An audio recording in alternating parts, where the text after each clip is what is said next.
os cães. Quando eu chego, é assim que eu sou recebida sempre, toda segunda e quarta, quando eu chego lá, eu abro a porta e eles entram no carro e a ideia é pensar que a estrutura de um corpo é uma composição da sua relação. O que pode um corpo é a natureza e os limites do quanto ele consegue ser afetado. Então, quanto que a gente se permite ser afetado pelos outros corpos que convivem com a gente o tempo todo? Esse aqui é o CIEP, né, onde eu dou aula, a gente entra por aqui. E aí, esse é um diário que eu não vou ler, a gente não tem tempo, eu botei mais para lembrar, enfim. Então, quando eu chego na escola, os cães que vivem lá, porque eles moram lá, eles vivem realmente lá, eles vêm correndo antes mesmo que eu saia do carro, já vão em volta do carro, pulando no carro. As próprias crianças, algumas que já tinham vontade de mexer, mas não gostam, muitas vezes elas brincam, outras vêm me perguntar, outras olham com uma cara assim, mas acaba tendo muito efeito. E o CIEP, ele fica dentro de uma área de proteção ambiental. E os bichos, eles estão lá o tempo todo, não só os cachorros. Essa imagem aqui, lá tem muita teia de aranha, porque CIEP, como vocês sabem, não abre a janela, né? As janelas são fixas, isso aqui só que abre tipo uma veneziana. Então, os bichos ficam por aqui, aqui ficam muitas teias de aranha, com aranhas enormes e vários tipos de situações. E eu convido muito as crianças, quando eu dou aula de ciências, né, a olhar para fora. Tipo, eu tô falando de fotossíntese, eu falo, olha agora, olha agora. Aí eles olham, eu falei, agora, a planta tá fazendo isso agora, o sol tá batendo nela, ela tá agora transformando, sabe? Tipo, para puxar mesmo pro presente. E muito frequentemente eles me chamam para ver alguma coisa dos bichos. Nesse caso aqui, então, um bicho caiu na teia, era um bicho enorme, e ele ficou desesperado, se debatendo, e eles ficaram querendo intervir. E aí eu, não, gente, faz parte disso aí, a aranha também tem que se alimentar e tal, e aí um dos meninos aqui é filho de uma pessoa que está presa, que tem várias acusações muito pesadas, é uma criança que vive num contexto muito duro, muito violento, e ela também reproduz essa violência com os colegas de uma forma muito intensa, e nesse dia ficou desesperado por causa do bicho, e tinha que salvar o bicho de todas as formas. Então são encontros que produzem esses encontros. Quando a gente se permite se afetar pelos outros seres, a gente também se permite produzir vários sentimentos e várias outras coisas. Então eu fui juntando as fotos de maneira aleatória. Normalmente eles não entram nas salas, tá? Lá faz muito frio na época do inverno, então a gente bota a roupa neles mesmo. Eles têm vários nomes, tem uns que chamam de Cleitinho, Maiquinho, Peludinho, enfim. Essa foto tá ruim porque é um vídeo e eu tentei printar, não consegui botar o vídeo para passar, mas lá como tem muito bicho, uma vez apareceu um tucano, quer dizer, já apareceu tucano várias vezes, mas dessa vez a gente ficou olhando pela janela, era muito perto, e aí quando a gente reparou, o tucano brigava com um bem-te-vi, e o bem-te-vi investia contra o tucano, e o tucano tal, e aí as crianças, o que é isso? O que está acontecendo? Aí eu falei, provavelmente o tucano está querendo comer os ovos do bem-te-vi, e o bem-te-vi está defendendo o ninho. E as crianças ficaram incrédulas, como assim? Um bicho tão bonito querendo comer os ovos do bem-te-vi, pobre bem-te-vi. E aí a gente, como que o nosso antropocentrismo e o nosso antropomorfismo, que é quando a gente atribui coisas humanas, o antropocentrismo é quando a gente se considera o centro, né? Então os bichos, eles estão ali de acordo com os nossos interesses. Então como é que um bicho tão lindo? Lindo pra quem? Talvez com o outro tucano, achei ele também muito bonito e tal, enfim.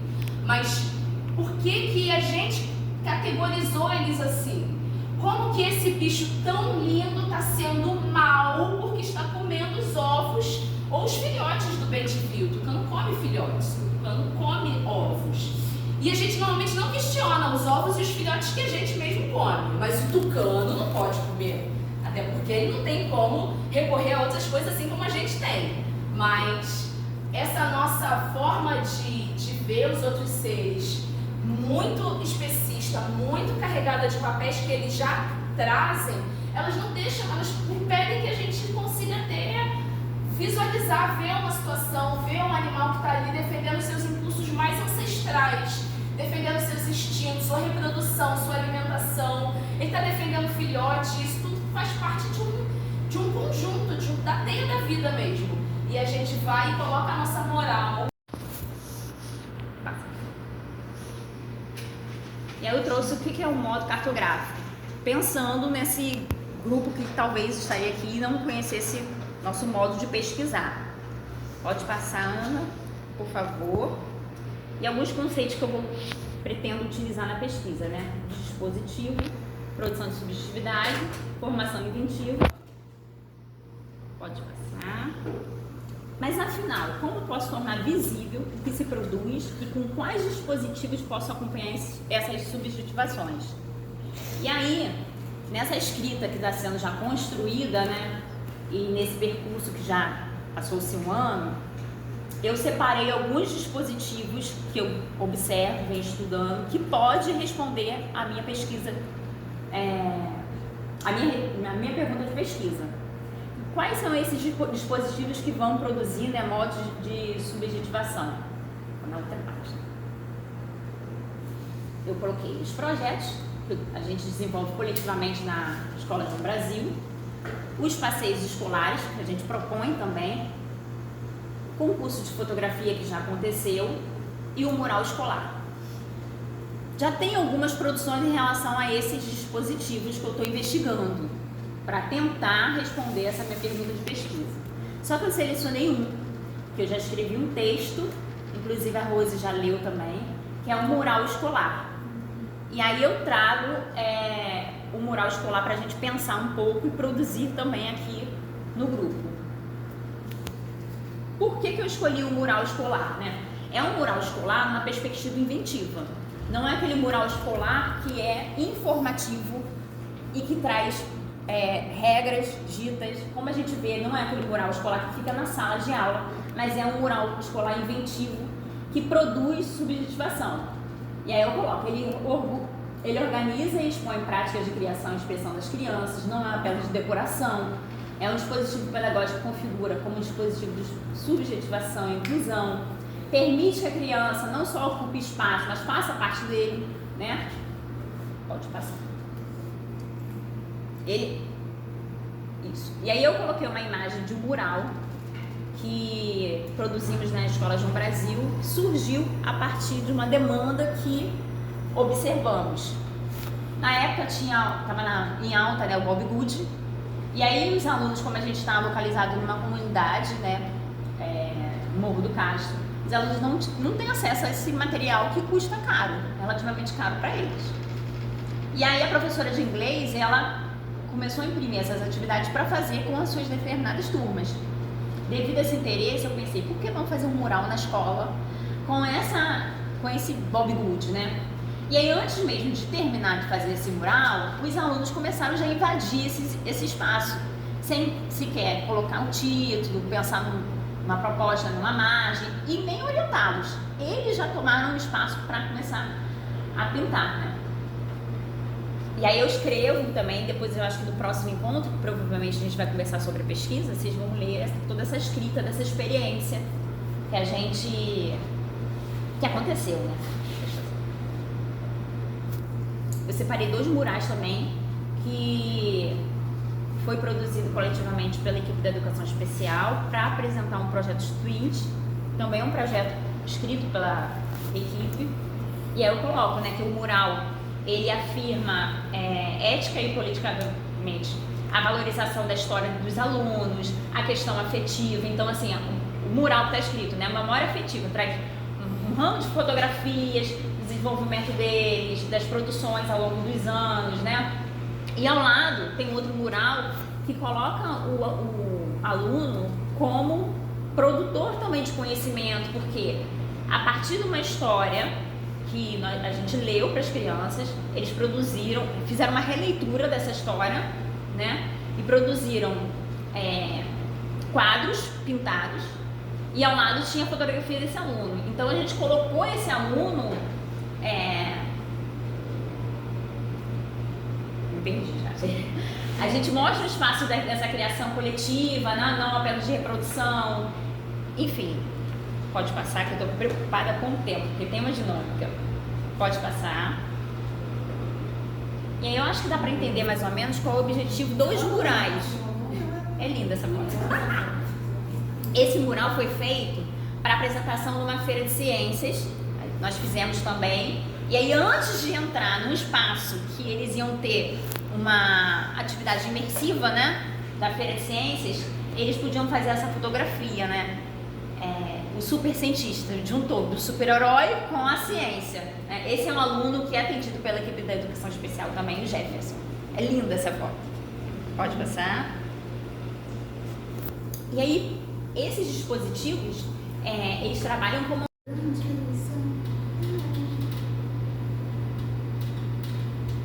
É diário. Preciso conversar. Hoje vamos falar de nossas pesquisas no Encontros e Conversas na UFIC. Você sabe, né? A escrita que vai se tecendo problematiza as questões que são consideradas menores pelas lógicas instituídas no currículo e seus modos de operar.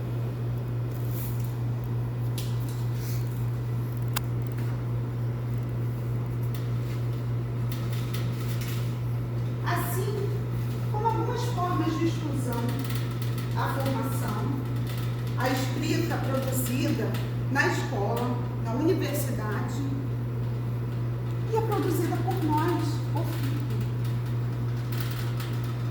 Mas como e de que modo fazer isso? Como reverberar no corpo as minhas implicações e escritas? Como dar a ver e forjar novos outros de ouvir, ver, sentir e girar a escola? Será que somente eu vejo tanta potência que se mostra nos estudantes? As pistas da formação são sem dissociar da prática, das vidas que compõem a escola e a própria reexistência dessas vidas. Com as artes, a robótica, os esportes e tantas outras formas de expressão, ao desejo de escrever, dizer o que atravessa esses corpos. Que corpos são esses que habitam na escola? Vejo também em mim forjar-se esse território à escola, com suas regras, normas e suas relações de poder. É uma luta constante para não ser capturada. Confesso que esses últimos tempos têm sido muito difícil. Relatórios, provas adaptadas e ter de estar em sala de aula torna o meu trabalho pesado. Tento transformar as explicações e nossas aulas recheadas de exemplos, conversas e muitas risadas. Mas, às vezes, foge do controle. E logo em formação constante em mim, chamo o estudante para conversar. Peço desculpas quando necessário e torno a aula mais leve de novo. Hoje, por exemplo, é aniversário de um estudante, acompanhado por mim. Mesmo não sendo meu dia de estar na escola, fiz questão de estar presente e levando um bolo para cantar meus parabéns para ele. Esse estudante não tem muitos recursos financeiros e durante todo o ano disse que seu aniversário era o dia 1º de dezembro. Quero que ele saiba que pode contar comigo, que sou sua amiga e que acredito nele, mesmo quando ele mesmo não acredita tanto assim. Então, é isso, diário. Essa escrita vai se tecendo para afirmar a potência da escola pública e a desterritorialização da fronteira geográfica de uma comunidade que vem sofrendo com as operações policiais, comprometendo o direito de ir e vir e o direito à educação desses estudantes. Assim também como a desterritorialização da fronteira simbólica, para ressignificar os sentidos desses corpos, suas relações, suas histórias, para um espaço de encontro com outras culturas, identidades e transformações. Como Domingues diz, é da vida que se trata, do arrepio que vagueia por outros sons, o ouvido que escreve outras palavras, das mãos que sentem a textura de outras paisagens. Uma escrita de escuta às ressonâncias e abertura para as vulnerabilidades. Escrevo para e com você essas questões que me atravessam e me vêm à cabeça. Como numa escola movente, colorida. Bem assim como Rose sempre nos fala, né? Nosso desejo é fazer movimento e não escola. Você sempre trouxe para nós, a todos eles, inclusive a uma parte que está no sofrimento também. Então, que essa possa ser uma forma da gente produzir alegria na rua.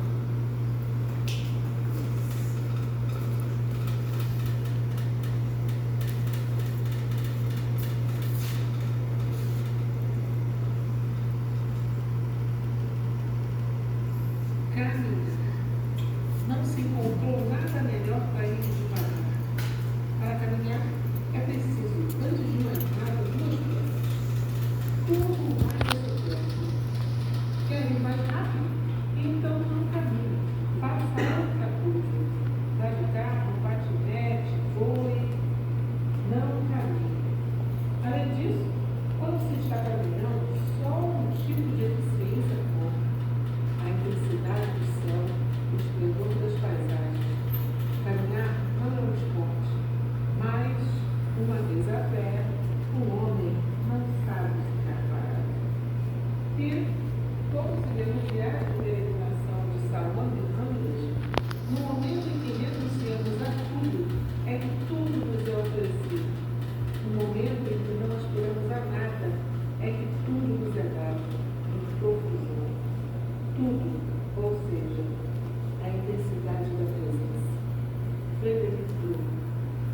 Mas, não me iludo, tudo permanecerá do jeito que tem sido, transformado.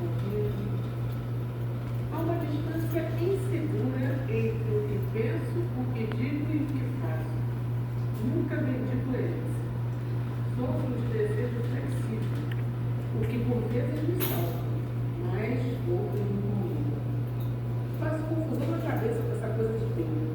Até consigo planejar, mas sendo das aberturas, tenho dificuldades com tudo. Tomei como escolha de vida no oráculo. Fui atropelado. Não morri. Eis-me aqui, nem Fênix, nem Marte, para apresentar mais uma etapa da caminhada. Sim, não vou chamar de fim.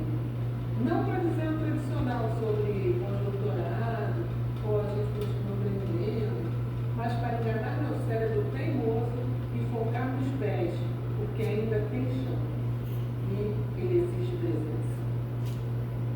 São Paulo, essa pode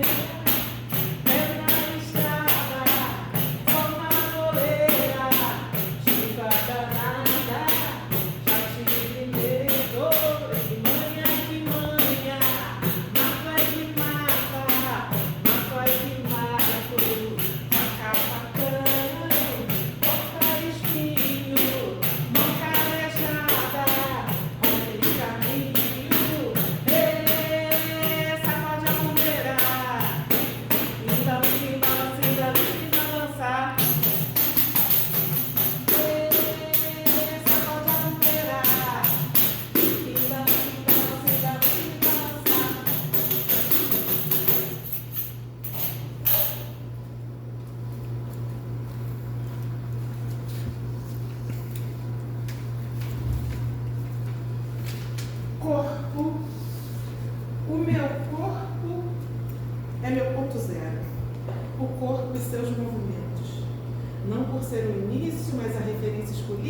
pensar os acima, os abaixo, os à direita, à esquerda, os adiante, os atrás, os próximos e longínquos, nesse mundo e em outros possíveis,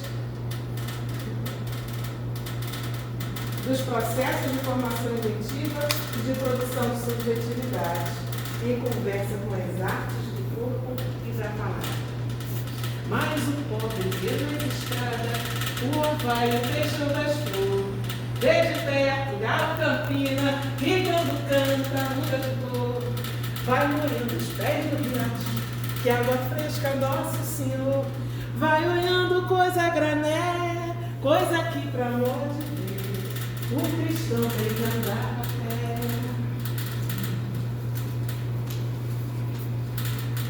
O que é indispensável quando se caminha e o que é ilusão? A aprendizagem de Cera da Ilha requer muitas desaprendizagens e provoca muitos deslocamentos. Reconectar-se com o chão, reaver-se com o tempo, com o peso da mochila. O que é preciso levar consigo, o que é preciso deixar para trás. O látis cabe na mochila do marido? Do alto eu vejo o sol, do alto eu vejo o mar, do alto eu vejo as meninas avisando para o corpo que o corpo vai começar. Do alto eu vejo o sol, do alto eu vejo o mar, do alto eu vejo as meninas avisando para o corpo que o corpo vai começar.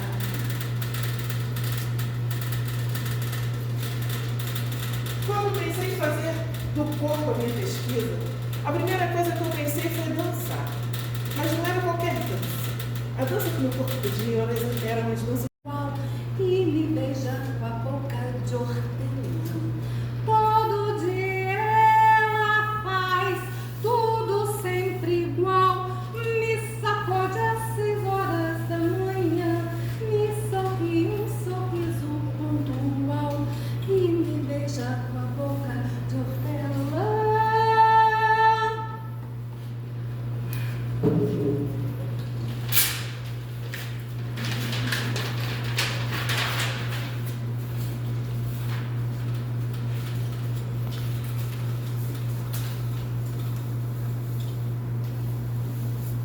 Carta a uma professora, doutora, atriz, cantora, pesquisadora. São Gonçalo, 1º de dezembro de 2025. Querida Lídia, achei esses guardados na memória de suas retinas e creio que a linha do tempo que agora transcrevo será interessante de ser atravessada. Anos 80, mais precisamente 1983. Você, Lídia, se forma no antigo pedagógico, professora das infâncias, vai fazer teatro, paixão das antigas, em suas aulas. 1986, inspirada em Drummond, vai ser gosto na vida e faz um curso livre de teatro na Escola Estadual de Teatro Martins Pena, no Rio de Janeiro. 1987, ingressa no TEU, Teatro Experimental Universitário, lá no DCE da UF. Conhece seu primeiro mestre cênico, Antônio Debrão. No TEU, fez 4 espetáculos. 1989,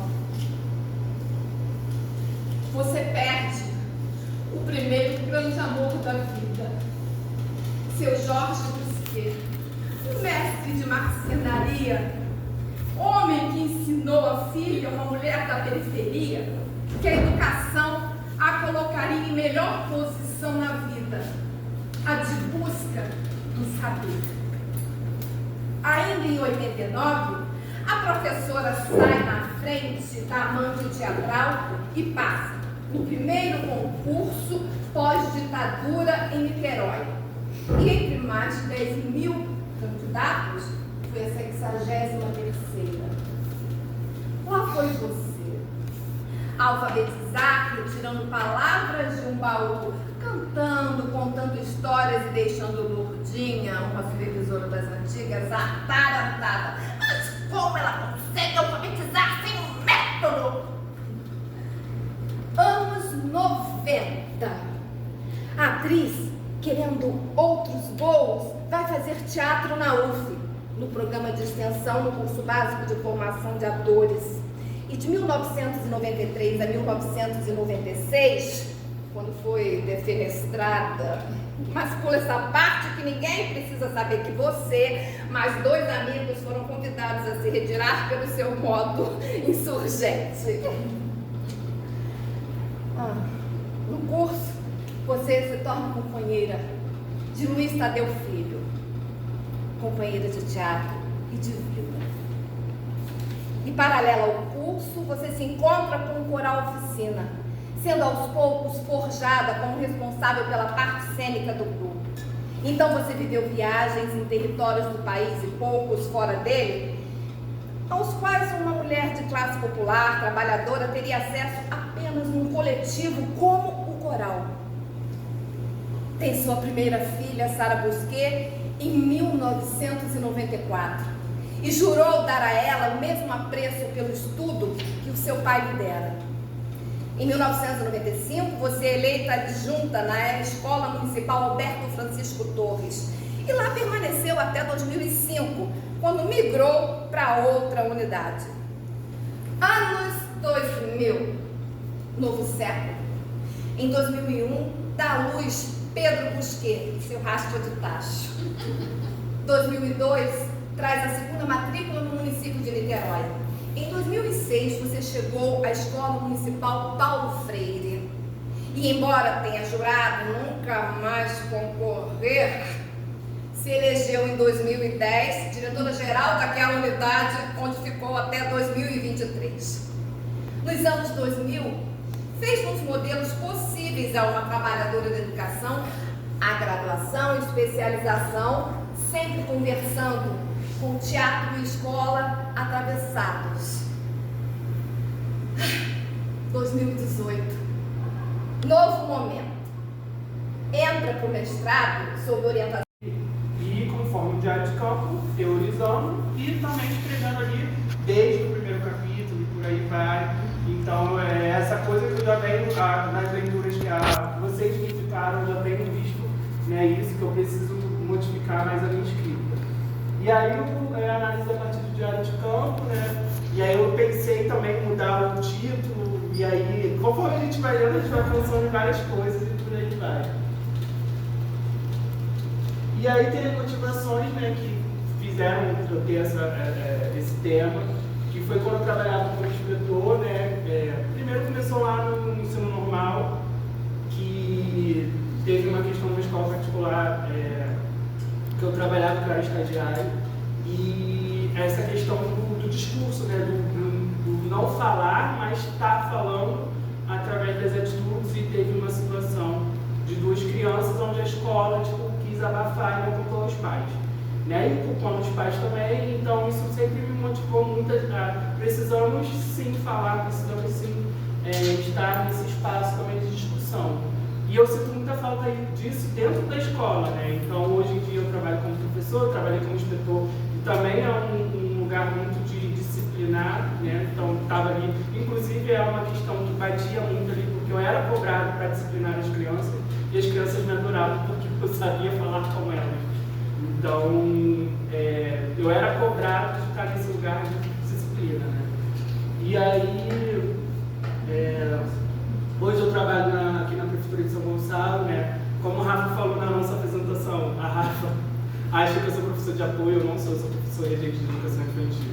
Dobrava como professor de apoio, então trabalhei no CAP da UFRJ como professor de educação especial inclusiva, eu gosto de falar esse nome, porque são nomenclaturas que modificam, né, conforme os municípios, e lá é como um cunho político mesmo de professor, não é um professor de apoio, é professor igual ao professor regente, mas de educação especial inclusiva, e está ali também o ensino colaborativo, que foi o tema do nosso trabalho.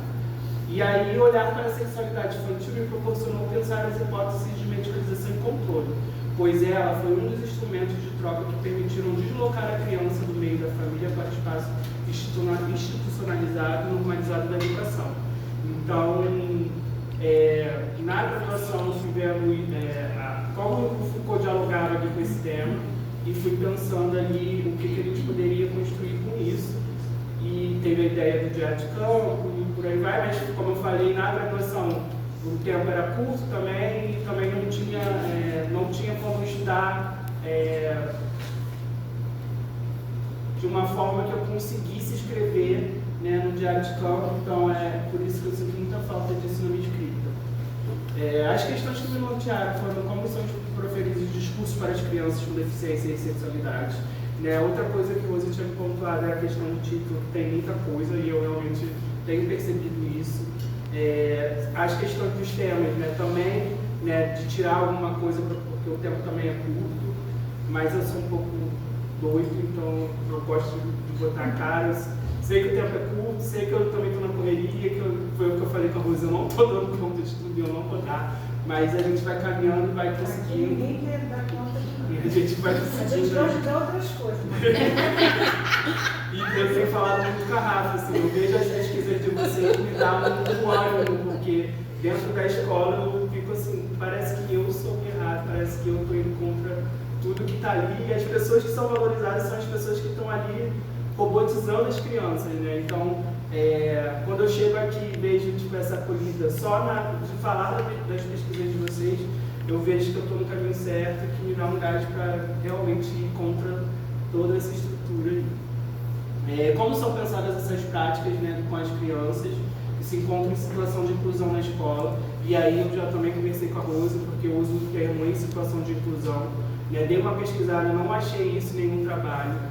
Então, propus a ela para a gente escrever um artigo sobre isso, que vem dialogando mais com Deleuze nessa parte, né, porque eu fui vendo ali através da disciplina que eu estou fazendo na UFRJ, que tem alguns conceitos que eu conseguia usar, né, até mandei para ela, agora não vou lembrar direito, de Deleuze, que conseguia dialogar com essa questão de ser em situação de inclusão e pensar esses corpos para além da deficiência, né? Pensar o racismo, pensar a LGBTQI-fobia mais, e relações de gênero, problematizando o machismo e as situações que estão ali na escola, né? E potencializar esses corpos, porque esse corpo já está fadado ao fracasso, né? Então, tipo, o tempo todo, olhar para as potencialidades e partir da diferença é o meu principal cunho, assim.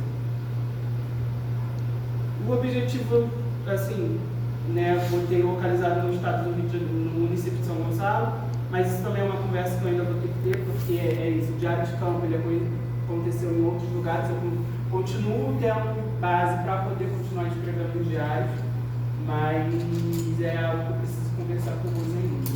Você conseguiu ler os diários que você achou? Eu consegui ler um só.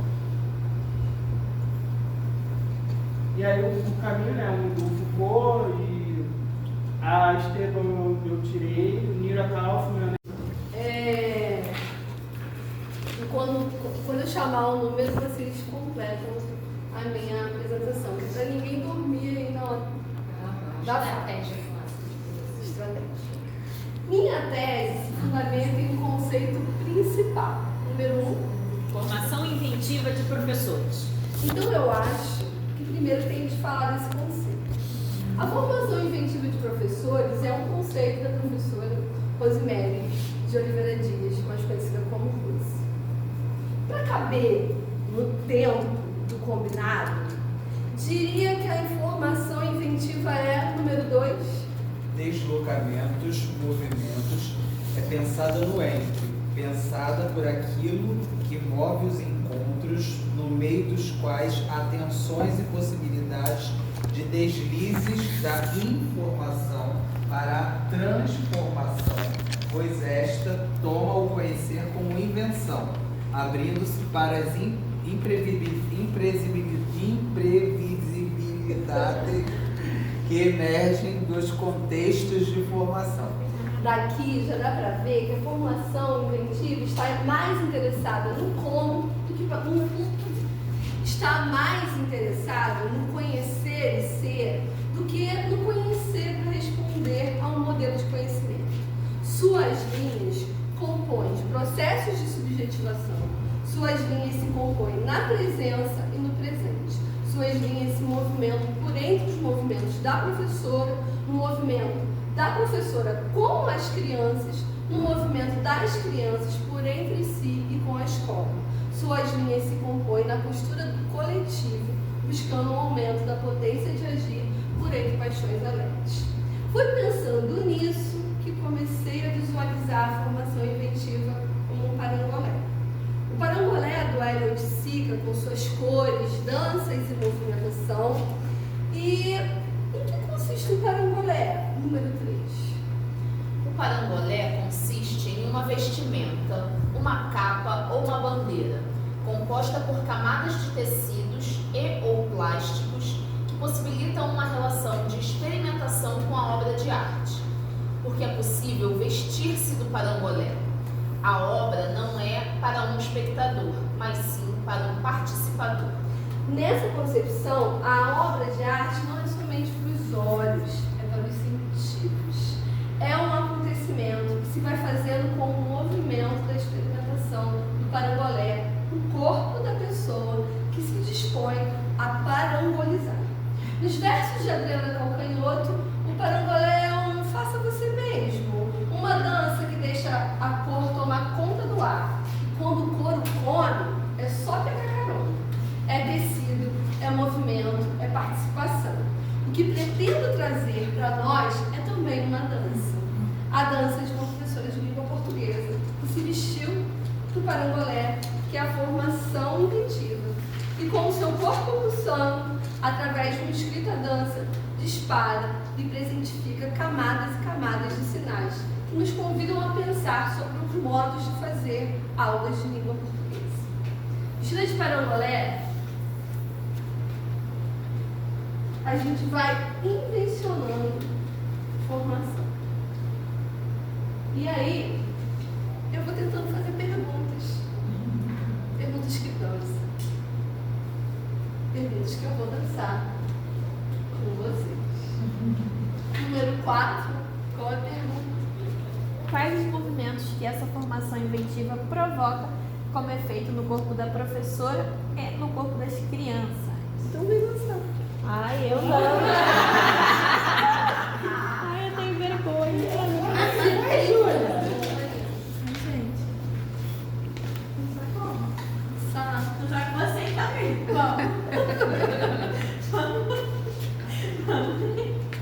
Meu Deus.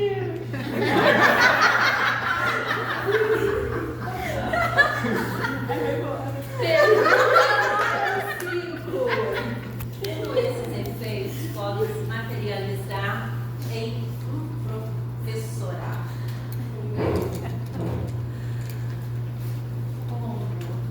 Como?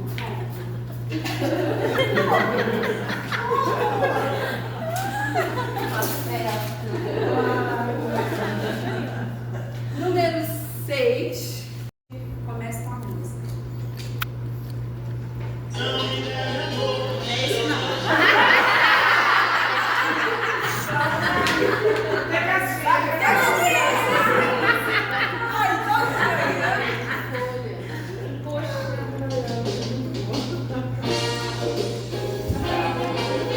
Ai, eu adoro essa música. Quem souber, pode cantar. Importa se o tempo passou, o que importa se vai demorar, o que importa se o dia chegou, o que importa se nunca caminhar, o que importa se alguém falou, o que importa se ninguém falar, o que importa é aqui agora, toda hora é hora enquanto eu posso estar, o que importa é ser aqui agora, toda hora é hora enquanto eu posso estar. Sou feliz, alegre e forte, tenho amor e sorte, aonde quer que eu vá. Sou feliz, alegre e forte, tenho amor e muita sorte, aonde quer que eu vá. Sou feliz, alegre e forte, tenho amor e sorte, aonde quer que eu vá. Sou feliz, alegre e forte, tenho amor e muita sorte, aonde quer que eu vá. O que importa se o pneu furou, o que importa se vai decolar, o que importa se escorregou. O que importa é se levantar.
estado de ser doutoranda é bem recente, pois sou da turma de 2025.1, mas o estado de ser olimpiana é mais antigo.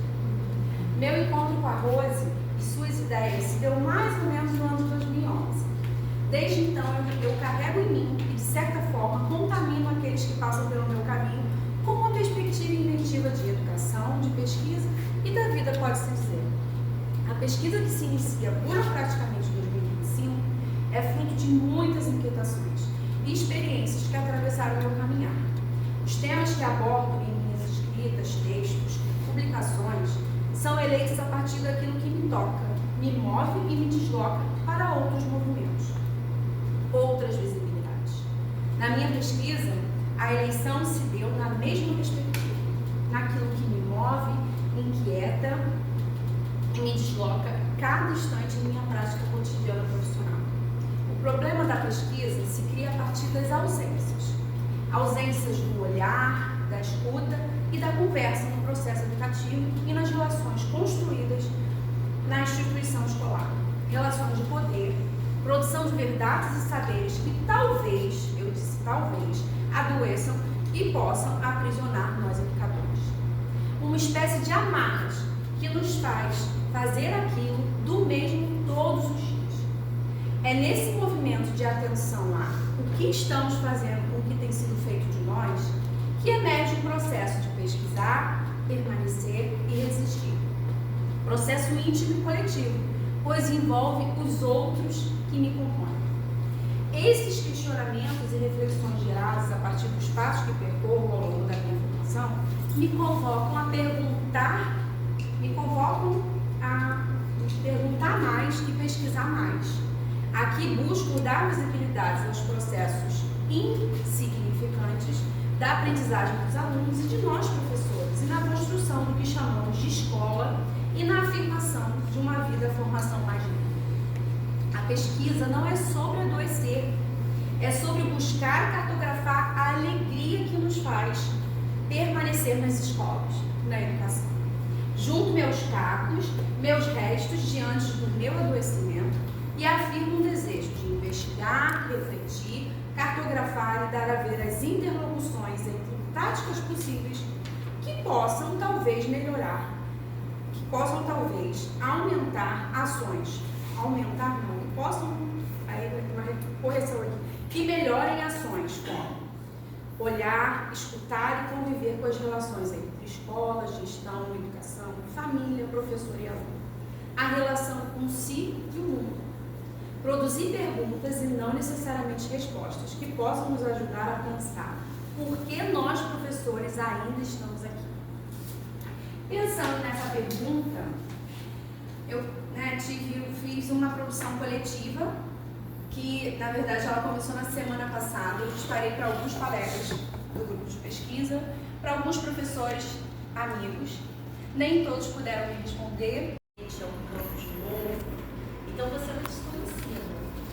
Mas eu tive uma grata surpresa de, nesse deslocamento físico e de experiência, de sentimento, né, de relação, perceber uma coisa que é muito importante na nossa entrada no território, porque a gente se desterritorializa no processo da pesquisa. Porque quando você está dentro de uma instituição, você é formatada, né, de uma certa forma, com disciplinamento, com controle, com calendário, com horário, com todo um regimento, todo um regime de como que funciona aquilo.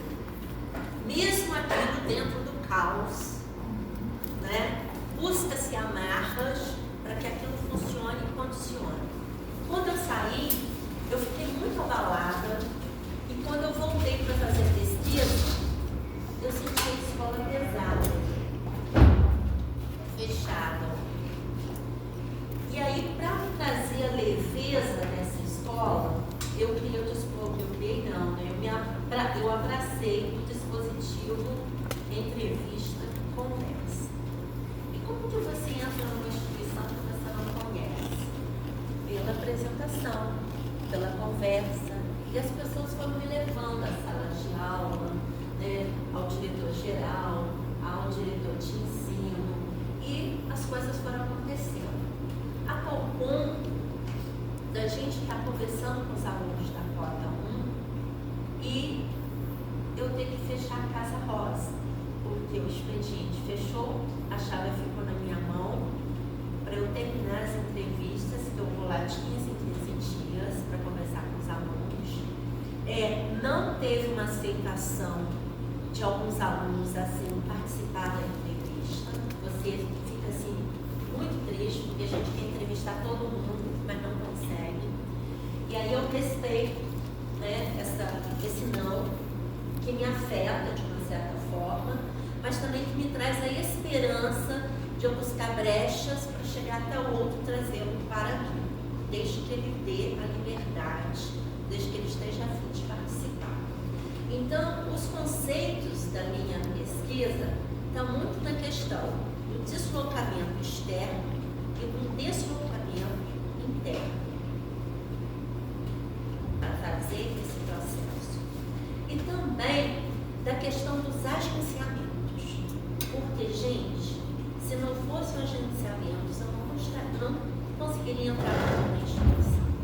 E o agenciamento ele vai acontecendo de uma forma que é um inesperado. Porque você conversa, você marca, então é a pessoa no corredor que me leva, é o professor que conversa comigo no corredor, é o aluno que sai da aula, assim, você quer fazer agora a entrevista comigo? Ah, você é assim. Então, vamos lá, vamos fazer a entrevista, conversa.